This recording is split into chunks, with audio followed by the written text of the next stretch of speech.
I envy the sand that met his feet. I'm jealous of honey he tasted sweet, of birds that hovered above his head, of spiders who spun their sacred web. To save him from his enemies, I envy clouds formed from the seas that gave him cover from the heat, of a sun whose light could not compete with his, whose face did shine so bright that all was clear in blinding night.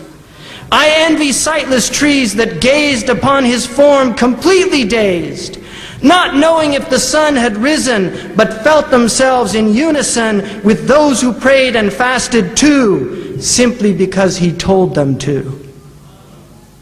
With truth and kindness, charity from God who gave such clarity, his mercy comes in one he sent to mold our hearts more heaven bent.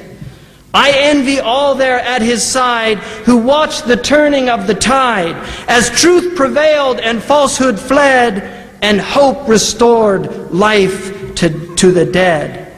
Women and men through him found grace to seek together God's noble face.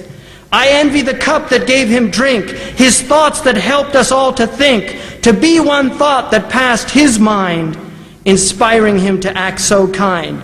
For me, this world is not one jot, if I could simply be a thought, from him to God throughout the ages, as revelation came in stages. I pity all who think it odd to hear him say there is one God, or he was sent by God to men to hone their spirit's acumen. It's pride that blinds us from the sight that helps good men to see his light. He taught us all to be God's slaves, and he will be the one who saves humanity from sinful pride. Muhammad has God on his side. So on this day be blessed and sing, for he was born to grace our spring. With lilies, flowers, life's rebirth, in a dome of green like his on earth. Jazakumullah khairan.